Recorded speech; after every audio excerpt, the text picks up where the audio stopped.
జాంబవంతుడు అంటున్నాడు, అప్సరాప్సరసాం శ్రేష్ఠ విఖ్యాత పుంజిక స్థల అంజనీతి పరిఖ్యాత పత్ని కేసరిణో హరి విఖ్యాత త్రిశులోకేషు రూపేణా ప్రతిమా భువి అభిశాపాదభూత్ తాత వానరీ కామరూపిణి దుహిత వానరేంద్రస్య కుంజరస్య మహాత్మనః. పుంజక స్థల అనబడేటటువంటి ఒక చాలా అందగత్తె అయినటువంటి అప్సరస ఒక ఆమె ఉండేది. ఆమె కామరూపిణి. ఆమెకి ఒకానొకప్పుడు ఒక శాపం కలిగింది. అందుచేత ఆమె వానరకాంతగా జన్మించింది. వానరకాంతగా కుంజరుడు అనబడేటటువంటి ఒక మహాయోధుడికి జన్మించింది. ఆవిడ్ని కేసరి అనబడేటటువంటి మరొక యోధుడికి ఇచ్చి వివాహం చేశారు. కోతికి కేసరి అన్న పేరు ఎలా వచ్చింది? మళ్ళీ మీరు దాన్ని జాగ్రత్తగా తెలుసుకుంటే, కేసరి అంటే సింహం. ఒకానొకప్పుడు శంఖము శబళ అని పేరు కలిగినటువంటి 2 ఏనుగులు ఉండేవి. అవి భరద్వాజ మహర్షి యొక్క ఆశ్రమ ప్రాంతంలో ఋషుల్ని చాలా ఇబ్బంది పెట్టి రాత్రికి రాత్రి వచ్చి ఆశ్రమాల మీద పడి ఆశ్రమాలని ధ్వంసం చేస్తుండేవి. ఆ 2 ఏనుగుల్ని నిగ్రహించగలిగినటువంటి బలవంతుడెవరు అని ఆలోచిస్తున్న కాలంలో ఈయన అంజనాదేవి భర్త అయినటువంటి వానరుడు ఆ 2 ఏనుగులతో యుద్ధం చేసి వాటిని మట్టు పెట్టాడు. 2 ఏనుగుల్ని ఏకకాలంలో చంపినవాడు కాబట్టి భరద్వాజ మహర్షి సింహం లాంటి వాడివి అని కేసరి అని బిరుదునామం ఇచ్చారు. ఆ బిరుదునామమే ఆయనకి లోకంలో ఉండిపోయింది. ఉండిపోయిన ఆ కేసరికి అంజనాదేవినిచ్చి వివాహం చేశారు. ఎవరి అంజనాదేవి? పుంజక స్థల అన్న అప్సరసయే. ఆమె శాపవశాత్తు కుంజరుడికి వానరకాంతగా జన్మిస్తే ఆ వానరకాంతనే తీసుకొచ్చి ఈ కేసరికి ఇచ్చి వివాహం చేశారు. ఆమె పేరు అంజన. ఇప్పుడు ఈమె ఒక అప్సరస, కానీ వానరకాంతగా ఉంది. చాలా గొప్ప అందగత్తె, కామరూపిణి. ఆమె ఎప్పుడు ఏ రూపం కావాలంటే ఆ రూపాన్ని పొందుతుంది. ఆమె ఒకనాటి సాయంకాలం ఒక పర్వత శిఖరం మీద నిలబడి ఉండగా వాయువు మనసా వచ్చి ఆమెని కౌగిలించుకున్నారు. ఎవడి ధూర్తుడు నా పాతివ్రత్యాన్ని భంగపరిచే ప్రయత్నం చేసినవాడు అని ఆవిడ అడిగింది. అడిగితే ఆయన వెంటనే ఒక మాట చెప్పారు. ఆయన అన్నారు, ఎందుచేతనంటే చాలా గొప్ప కారణజన్ముడు రావాలి. ఆయన వస్తే తప్ప రామాయణాన్ని ఒడ్డుకు చేర్చడం ఒక సాధ్యం కాదు. కాబట్టి ఇప్పుడు శివతేజస్సు, వాయువు శివుని యొక్క అష్టమూర్తుల్లో ఒకటి. అంత తేలికగా ఆ అవతారం రావడం సంభవం కాదు. చాలా జాగ్రత్తగా క్షేత్రమునందు చేరవలసి ఉంటుంది, అది సుబ్రహ్మణ్యోత్పత్తిలాగా.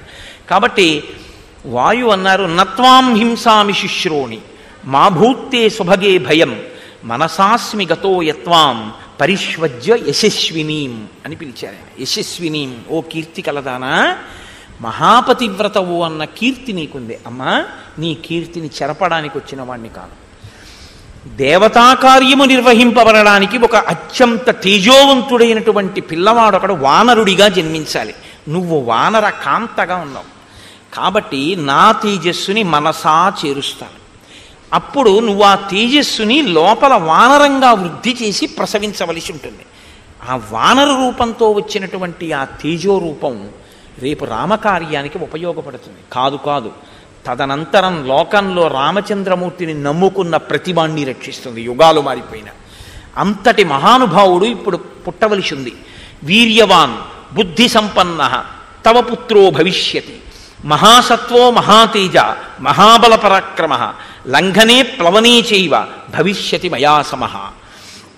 భవిష్యత్తులో నాతో సమానమైనటువంటి వేగం ఉన్నవాడు, నాతో సమానమైనటువంటి లంఘన శక్తి కలిగినవాడు, అంటే దూకగలిగినటువంటి వాడు, అంతటి బుద్ధి పరాక్రమాలు ఉన్నటువంటి వాడు ఒక మహానుభావుడు పుట్టవలసిన అవసరం ఉంది. అందుకనమ్మా నీ యందు తేజస్సుని నిక్షేపిస్తున్నాను.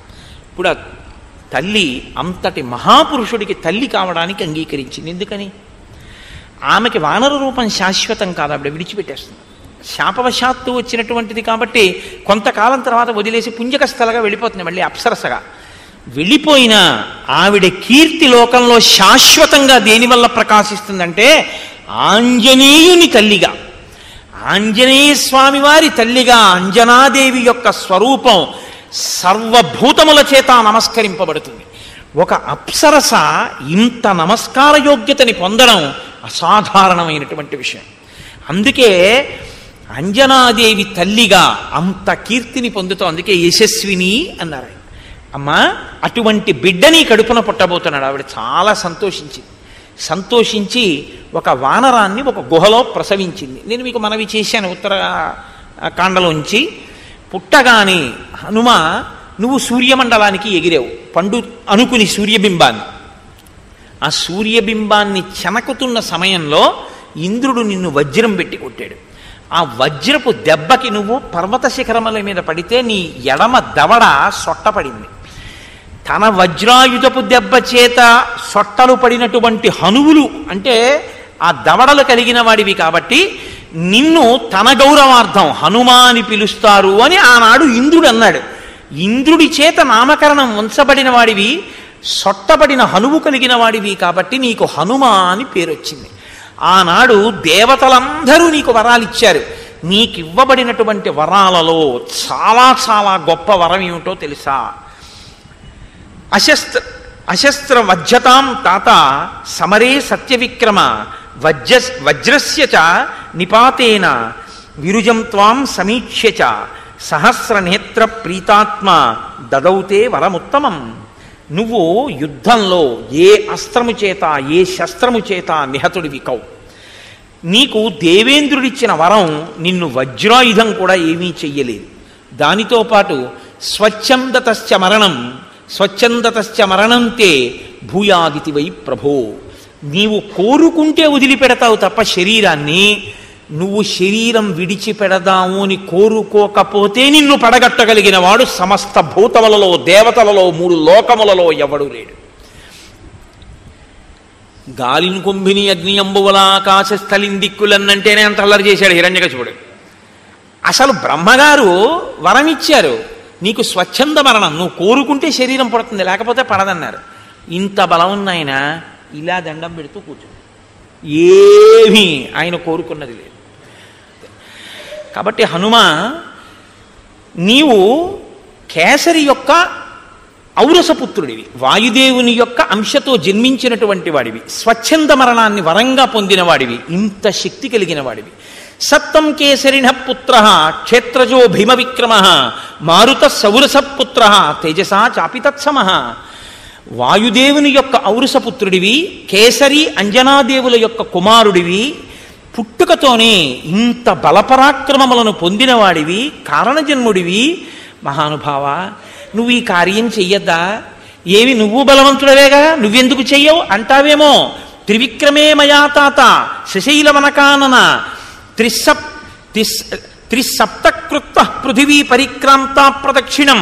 ఒకానొకప్పుడు త్రివిక్రమావతారంతో వామనమూర్తి 3 అడుగులతో ఈ బ్రహ్మాండాన్నంతటినీ కొలిచేస్తే నేను ఆయనకి 21 మార్లు ప్రదక్షిణం చేశాను. నాకు ఓపిక ఉన్నప్పుడు నేను చెయ్యగలిగింది నేను చేసి పెట్టాను. నువ్వు చేస్తే కదా నీకు ఇంకోటికి చెప్పే అధికారం. నువ్వు చెప్పడమే తప్ప నువ్వు చేయకపోతే ఇంకోసారి చెప్పే అధికారం నీకు ఉండదు. నువ్వు ఒకరికి చెప్పింది ఒకరు చేస్తుంటే నువ్వు కూడా చేసి వెళ్ళాలి. అప్పుడే నీకు మళ్ళీ చెప్పే అధికారం నీకు నిలబడుతుంది తప్ప నేను ఎప్పుడూ చెప్పడమే తప్పండి నేను చేయడం ఏమిటంటే అనకూడదు. నువ్వు చెప్పే అధికారం నిలబెట్టుకోవాలంటే నువ్వు చెయ్యాలి. నువ్వు 10 మందిని గంధం తీయమని చెప్తే నువ్వు ఉత్తరీయం తీసేసి నువ్వు చొక్కా బనీ నిప్పేసి కాస్త గంధం తీసి వెళ్ళాలి. అంతేగాని చెప్పడానికి పనికి వచ్చింది నువ్వు చేయడానికి పనికి రాకపోతే ఇంకా వాళ్ళు ఎందుకు చేస్తారు? అదే నమ్మకం లేని ప్రవచనం అంటే అది రావణ బుద్ధి. రామబుద్ధి అయితే తను చెప్పింది తాను ఆచరించాలి. కాబట్టి తథాచౌషధయో స్వాభి సంచితా దేవశాసనాత్ నిష్పన్నం అమృతం యాభి తదాసీన్నో మహత్బలం. ఒకానొకప్పుడు దేవదానవులు అమృతోత్పాదన చేయడం కోసమని క్షీరసాగర మథనం చేస్తుంటే నేను ఓషధులను తెచ్చి ఆ క్షీరసాగరంలో వేశాను. ఆనాడు నేను చెయ్యగలిగింది చేశాను. ఇప్పుడు నేను ఎగరలేను 100 యోజనాలు. స ఇదానీం అహం వృద్ధ పరిహీన పరాక్రమ సాంప్రతం కాలమస్మాకం భవాన్ సర్వగుణాన్విత. నాకు ఇప్పుడు ఆ ఓపిక లేదు, వృద్ధుడనైపోయాను కాబట్టి 100 యోజనములు ఎగరలేను. ఉత్తిష్ట హరిషార్దూల లంఘయస్వ మహార్ణవం పరాహి సర్వభూతానాం హనుమన్యా గతిస్తవ. నాయనా హనుమ, ఇంత బలపరాక్రమములున్నవాడివి, ఇంత తేజస్సున్నవాడివి, ఇంత శాస్త్ర విశారదుడివి, వానర జాతి పరువు ప్రతిష్టలు రామకార్యం నీ చేతిలో ఉన్నాయి. నీవలా కూర్చుంటే ఎలాగయ్యా? ఒక్కసారి నీ బలాన్ని జ్ఞాపకం తెచ్చుకో. ఒక్కసారి ఆ తేజస్సుని పుంజుకో, ఒక్కసారి పెరిగి 100 యోజనములు గడచి బయలుదేరు. నీ యొక్క గమన శక్తి ఎటువంటిదో, నీ వేగం ఎటువంటిదో అటువంటి శక్తి ఈ భూతములలో ఏ ప్రాణికి లేదు. ఈ మాట చెప్పగానే విన్నారట హనుమ. కూర్చున్నవారు ఒక్కసారి లేచారు. సంస్తూయమానో హనుమాన్ వ్యవర్ధత మహాబల సమావిద్య చలాంగూలం హర్షాక్షబలమీ యువాన్. ఒక్కసారి అపారమైన సంతోషాన్ని పొందారట. అంటే శాప విమోచనం అయిపోయింది. తన బలం తనకి జ్ఞాపకం వచ్చింది. తానెంత బలవంతుడో తను తెలుసుకున్నారు. ఒక్కసారి ఆ తోకని చేత్తో పట్టుకుని పైకి తీసి ఒక్క దులిపారట ఆ సంతోషంతో. తస్య సంస్తూయమానస్య వృద్ధైర్వానరపుంగవై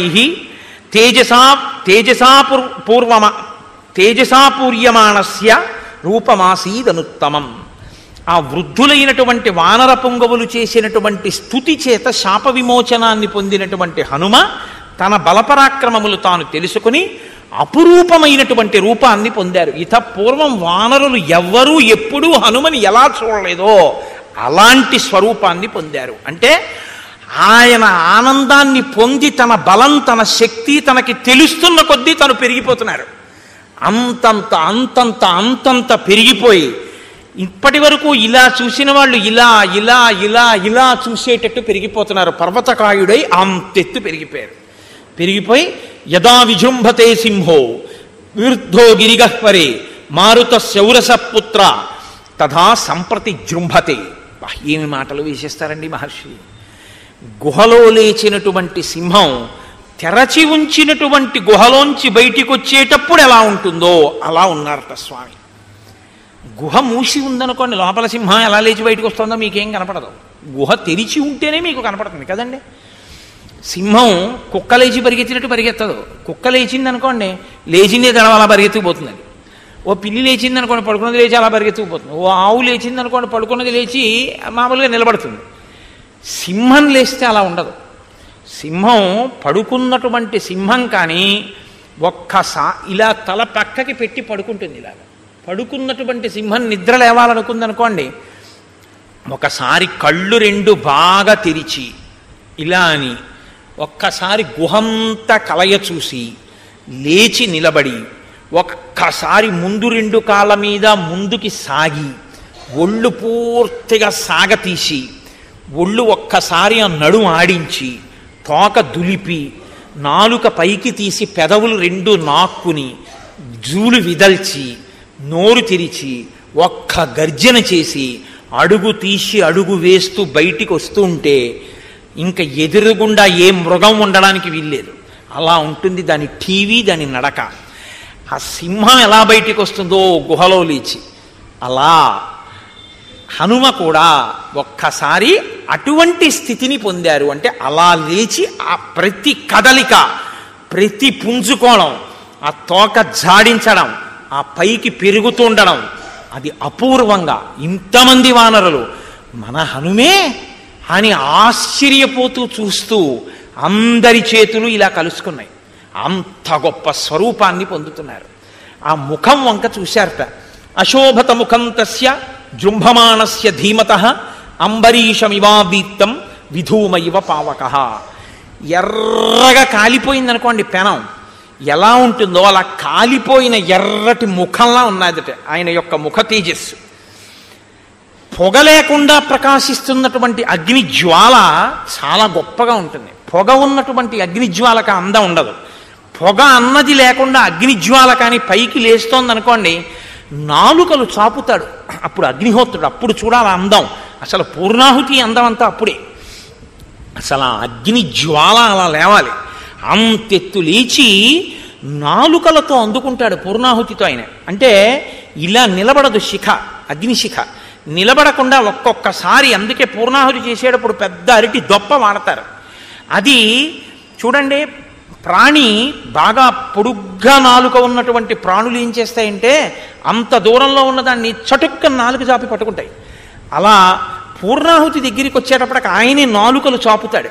కాబట్టి ఇలా ఉన్న అగ్నిశిఖ ఇలా ఇలా ఊగుతుంది. ఊగి నాలుకలు చాపి పుచ్చుకుంటున్నాడా ఆ ఆజ్యధారని అన్నట్టుంటాడు. అలా పొగ లేకుండా పెరిగినటువంటి తేజస్సు ఎలా ఉంటుందో అలా ఉన్నట్టంటే అలా నిలబడి దీపపు ఒత్తి కాలినట్టు కాలడం కాదు, నాలుకలు కదుపుతూ అటు ఇటు ఊగుతున్న అగ్ని శిఖ ఎలా ఉంటుందో అలా ఊగుతోంది. అంటే ఇలా ఇలా శిరకంపనం చేసి ఇలా చూస్తూ ఇలా పెరిగిపోతున్నారు ఆయన. అంత పెరిగిపోతుంటే అభివాద్య హరీన్ వృద్ధాన్ హనుమాన్ ఇదమబ్రవీత్. అక్కడ ఉన్నటువంటి ఆ వానరులందరికీ, వానరుల యొక్క పెద్దలకి ఇంత పెరిగిన వారు నమస్కారం చేశారు. ఇది ఆయన వినయం. ఒక్క నమస్కారం చేసి అక్కడ ఉన్న పెద్దలందరికీ తను చెప్తున్నారు. అరుజత్ పర్వతాగ్రాణి హుతాశన సఖోనిలః బలవాన్ అప్రమేయశ్చ వాయురాకాశగోచరః తస్యాహం శీఘ్రవేగస్య శీఘ్రగస్య మహాత్మనః మారుతస్యౌరస పుత్రః ప్లవనే నాస్తి మత్సమః ఉత్సహేయం హి విస్తీర్ణం ఆలిఖంతమివాంబరం మేరుం గిరిమసంగేన పరిగంతుం సహస్రశః బాహువేగ ప్రనున్నేన సాగరేణాహముత్సహే సమాప్లావయితుం లోకం సపర్వత నదీ హ్రదం మమోరుజంఘవేగేన భవిష్యతి సముద్ధితః సముద్ధిత మహాగ్రాహః సముద్రో వరుణాలయః పన్నగాశన ఆకాశే పతంతం పక్షిసేవిత వైనతేయమహం శక్తః పరిగంతుం సహస్రశః ఉదయాత్ ప్రస్థితం వాపి జ్వలంతం రశ్మిమాలినం అనంతమితమాదిత్యం అభిగంతుం సముత్సహే తతో భూమిం అసంస్పృశ్య పునరాగంతుముత్సహే ప్రవేగేనైవ మహత భీమేన ప్లవగర్షభాః పర్వతాంశ్చూర్ణయిష్యామి ప్లవమాన ప్లవంగమాః హరిష్యాం యూరువేగేన ప్లవమానో మహార్ణవం లతానాం వివిధం పుష్పం పాదపానాం చ సర్వశః అనుయాస్యంతి మామద్య ప్లవమానం విహాయస భవిష్యతి హిమే పంథాః స్వాతేః పంథా ఇవాంబరే అహం ద్రక్ష్యామి వైదేహీం ప్రమోదధ్వం ప్లవంగమాః. ఆయన ప్రతిజ్ఞ చేస్తున్నారు. ఆ వానరులందరి వంక చూసి, నేను నా యొక్క బలం ఎటువంటిదో మీకందరికీ చెప్తున్నాను వినండి. ఇది గొప్పకి చెప్తున్నది కాదు. నా బలం ఎటువంటిదో, నా తేజస్సు ఎటువంటిదో మీరు తెలుసుకుంటే మీకు నేను సీతమ్మ తల్లి దర్శనం చేసి వస్తాను, మీ ప్రాణముల గురించి మీకు భయం లేదన్న విషయం తెలుస్తుంది. నేను ఈ పర్వతముల యొక్క శిఖరములన్నిటినీ కూడా నా వక్షస్థలంతో కొట్టి చూర్ణం చేసేయగలను. అపారమైనటువంటి తేజస్సుతో ఆకాశాన్ని చుంబిస్తోందా అన్నట్టుగా పెరిగినటువంటి మేరు పర్వతానికి ఆగకుండా అపార వేగంతో కొన్ని వేల మార్లు ప్రదక్షిణం చెయ్యగలను. ఆకాశంలో అపారమైన వేగంతో వచ్చినటువంటి వైనుతేయుడైన గరుత్మంతుడు సముద్రంలో ఉన్న పాములను అపహరించి తీసుకుని వెళ్ళిపోతుండగా ఆ గరుత్మంతుడికి కొన్ని వేల పర్యాయములు ప్రదక్షిణం చెయ్యగలను. నేను ఈ సముద్రం నుంచి ఎగిరి వెళ్ళిపోతున్నప్పుడు నా తొడల వేగం చేత ఈ సముద్రంలో ఉన్న జలరాశి చాప చుట్టినట్టు పైకి లేచిపోతే సముద్రం లోపల ఉండేటటువంటి జలచరములన్నీ మీ కంటికి కనపడతాయి. అంత వేగంతో ఈ సముద్రాన్ని చాప చుట్టగలను. ఈ భూమండలం మీద నదులన్నిటినీ సముద్రంలో కలిపి, సముద్ర జలాల్ని నదీ జలాల్ని కలిపి తీసుకొచ్చి భూమి మీద పోసి ఈ భూమిని సముద్రంలో కలిపేయగలను. ఎన్ని పర్వతాలున్నాయో అన్ని పర్వతాల మీదకెక్కి నేను ఆనంద తాండవం చేసి వాటిని పిండి ముద్దలుగా చేసి భూమితో సమానంగా చూర్ణం చేసేయగలను. నేను ఈ సముద్రం మీద ఎగురుతున్నప్పుడు సముద్రాన్నంతటినీ కూడా అల్లకల్లోలం చేయగలను. సూర్యోదయం అవుతుండగా సూర్యుడితో పాటుగా బయలుదేరి సూర్యుడి కన్నా వేగంగా పశ్చిమాద్రికి చేరుకుని కిందకి దిగి భూమి మీద కాలు పెట్టకుండా మళ్ళీ వెనక్కి వేగంగా వచ్చి సూర్యుడు ఆకాశ మధ్యంలోకి వచ్చేటప్పటికి సూర్యుడిని కలిసి మళ్ళీ సూర్యుడు పశ్చిమాద్రికి వెళ్ళే లోపల తిరిగి తూర్పు దిక్కున కిందకి దిగగలను. అంతటి వేగం ఉన్నవాణ్ణి. వాయుదేవుడు ఎంత వేగమున్నవాడో, గరుత్మంతుడు ఎంత వేగమున్నవాడో వారితో సమానమైనటువంటి వేగము, లాఘవము, గమనశక్తి, దూకగలిగినటువంటి శక్తి కలిగినటువంటి వాణ్ణి. నేను ఇక్కడ నుంచి బయలుదేరి సముద్రం మీదుగా ఎగిరి వెళ్ళిపోతుంటే కొన్ని వేల సంవత్సరముల నుంచి ఈ పర్వతాల మీద పెరిగినటువంటి కూకటి వేళ్లతో ఉన్నటువంటి చెట్లని పెకల్చి నా తొడల వేగానికి నాతో పాటు సముద్రం మీదుగా తీసుకుని పోయి విడిచిపెట్టగలను. నాతో పాటు తీగలు, లతలు, పువ్వులు, చెట్లు ఎగిరి వచ్చేస్తాయి. ఏకకాలమునందు కొన్ని వేల మందిని మర్దించగలను. నేను అదృశ్యమై పైన ఆకాశంలో వెళ్ళిపోతుంటే కింద నిలబడి సమస్త ప్రాణులు నా యొక్క గమన శక్తిని చూడగలవు. నేను ఇది గొప్పకి చెప్పడం కాదు, నేను వెడుతుండగా సమస్త భూతములు చూస్తాయి నా యొక్క గమనాన్ని. నా గమన శక్తి అలా ఉంటుంది. ఇంతమంది చూస్తుండగా ఎగురుతాను. నేను ప్రయాణం చేస్తుంటే ఆకాశాన్ని నేను తాగేస్తున్నానా అన్నట్టు ఉంటుంది. అలా బయలుదేరి వెడతాను. ఆకాశంలో మెరుపు వస్తే ఎలా ఉంటుందో ఆ మెరుపు తీగ కన్నా వేగంగా మబ్బుల్లోంచి ప్రయాణం చేస్తాను. ముల్లోకములను ఆక్రమించడానికి విజృంభించినటువంటి శ్రీ మహావిష్ణువు త్రివిక్రమావతారం పొందితే ఎలా ఉంటుందో అటువంటి రూపంతో నేను ఎగరగలను. నా యొక్క తొడల వేగంతో సముద్రంలో ఉన్నటువంటి నీటినన్నింటినీ భూమి మీదకి తేగలను. నదుల మీద ఎగిరి నదుల మీద ఉన్నటువంటి నీటిని భూమి మీదకి తెచ్చి ఏకకాలంలో సముద్రాల్ని నదుల్ని ఎండింపచేస్తాను. అంతటి పరాక్రమం, అంతటి బుద్ధి, అంతటి తేజస్సు, అంతటి లాఘవం నా యందు ఉన్నాయి. నేను వెళ్ళి సీతమ్మ తల్లి దర్శనం తప్పకుండా చేస్తాను. చేసి మళ్ళీ 100 యోజనములు తిరిగొచ్చి మీ అందరికీ శుభవార్త చెప్తాను. మీ అందరూ ఆనందించండి. మీ ప్రాణాలకి భయం లేదు. సీతమ్మ తల్లి దర్శనాన్ని నేను పొందడం సర్వఖాయం. కాబట్టి మీరు సంతోషంగా ఉండండి అన్నారు. ఒక్కసారి ఆ పెరిగిపోతున్న హనుమ వంక చూశారు. ఇక్కడ నుంచి నేను బయలుదేరితే నేను పైకి ఎగరడానికి భూమిని నా పాదములతో దట్టించి పైకి లేస్తే నా పాదముల యొక్క తాకిడికి ఈ భూమి తట్టుకోలేక పాతాళంలోకి కుంగిపోతుంది. అందుకని భూమిని కుంగించలేక ఇక్కడ ఉన్న మహేంద్రగిరి పర్వత శిఖరముల మీద నిలబడి బయలుదేరుతాను అని స్వామి మహేంద్రగిరి పర్వత శిఖరముల మీద నిలబడ్డారు. ఆ నిలబడినప్పుడు కింద నిలబడి ఇంతమంది వానరులు చేతులు జోడించి నమస్కరిస్తున్నారు. ఏమి తేజోమూర్తి, ఏమి పరాక్రమశాలి, ఇంతకాలం మనతో ఏమి చేతకాని వాళ్లే ఉన్నాడు అని ఆ వానరులందరూ అంటున్నారు. వీరా కేసరినపుత్ర హనుమన్ మారుతాత్మజ జ్ఞాతీనాం విపుల శోక తయా తాత వినాశిత తవ కళ్యాణ రుచయ కపిముఖ్యా సమాగతా మంగళం కార్యసిద్ధ్యర్థం కరిష్యంతి సమాహితా. రామాలయంలో నీరాజనం ఇమ్మనండి. ఋషీణాంచ ప్రసాదేన కపివృద్ధమతేన చ గురూణాంచ ప్రసాదేన ప్లవస్యత్వం మహార్ణవం. హనుమకి కూడా కాస్త విశేషంగా ఇమ్మనండి, కర్పూరం ఎక్కువ వేసి ఇమ్మనండి. కాబట్టి ఓ వీరా కేసరిపుత్ర, నీ యొక్క ఆ ప్రయత్నాన్ని చూస్తే మేమందరం ఎంతో సంతోషిస్తున్నాం. నీకు కళ్యాణము ఘటించుగాక, మంగళము జరుగుగాక. నీవు సీతాదర్శనము చేసి వచ్చి వానరజాతి యొక్క పరువు ప్రతిష్టలను నిలబెట్టదవుగాక. రామకార్యమునందు మనము సార్థక్యము పొందదముగాక.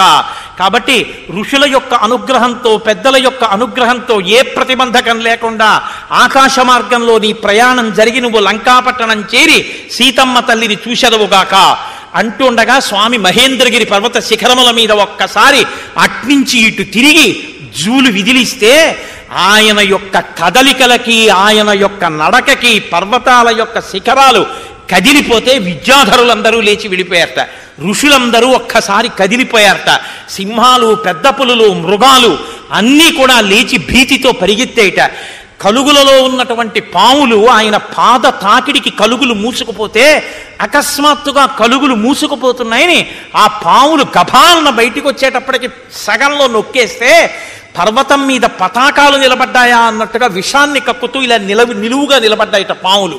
అటువంటి స్థితిలో ఆ మహేంద్రగిరి పర్వత శిఖరముల మీద నిలబడినటువంటి స్వామి హనుమ సవేగవాన్ వేగ సమాహితాత్మ హరిప్రవీర పరవీరహంత మనస్సమాధాయ మహానుభావో జగామలంకాం మనసా మనస్వి. ఆయన ఇంకా శరీరంతో మహేంద్రగిరి పర్వత శిఖరముల మీద ఉన్నారు, కానీ ఎప్పుడెప్పుడు లంకాపట్టణానికి వెడతానా అన్న మానసికమైన ఉత్సాహము చేత ఆయన 100 యోజనములు దాటి మనసా లంకలో ప్రవేశించినారు అని ఆయన మనోజవం, ఆయన మనసుకున్న బలంతో ఆయన ఇంకా శారీరకంగా వెళ్ళాలి, మనసుతో లంక చేరిపోయారు. అంతటి గొప్ప తేజోమూర్తి హనుమ అని హనుమ శాప విమోచనంతో పరమ మంగళప్రదమైన వార్తతో కిష్కింధకాండని పూర్తి చేస్తారు. కిష్కింధకాండ పూర్తి చేసినప్పుడు ఈ శ్లోకాన్ని హనుమ గురించి విన్న వాళ్ళకి ఇదే లభిస్తుంది అని శాస్త్రవాక్కు. ఏది ఆయన పొందారు? సవేగవాన్ వేగ సమాహితాత్మ హరిప్రవీర పరవీరహంత మనస్సమాధాయ మహానుభావో జగామలంకాం మనసా మనస్వి. ఒక్కొక్కడికి చూడండి శరీరంలో మంచి బలం ఉంటుంది, కానీ ఒరే ఈ పని చేద్దాం రా అన్నారనుకోండి, అబ్బో చేయగలమండి కాలు జారిపోతే అంటాడు. అంటే మనసు బలహీనం. బలం ఉంటుంది కానీ వాడి బతుకంతా భయంతోనే సరిపోతుంది. ఒక్కొక్కడికి శరీర బలం ఉండదు. నిజానికి ఆయన శరీరంలో చాలా ఇబ్బందులు ఉంటాయి, కానీ ఆయన అసామాన్యమైనటువంటి పనులు చేస్తుంటాడు. ఎందుకంటే ఆయన మనసుకున్న బలం అటువంటిది. మనోజవం మరుతతుల్య వేగం. ఆ మనసుకి ఆ జవం, ఆ బలం ఉండాలి. ఆ మనోబలం ఎవడు పొందుతాడో వాడు సమస్యలకి పరిష్కారాన్ని సాధించుకోగలడు. కిష్కింధకాండ చివరలో మహర్షి మనసుతో చేరిపోయినటువంటి హనుమ యొక్క వైభవాన్ని కీర్తిస్తూ కిష్కింధకాండని పరిసమాప్తం చేశారు.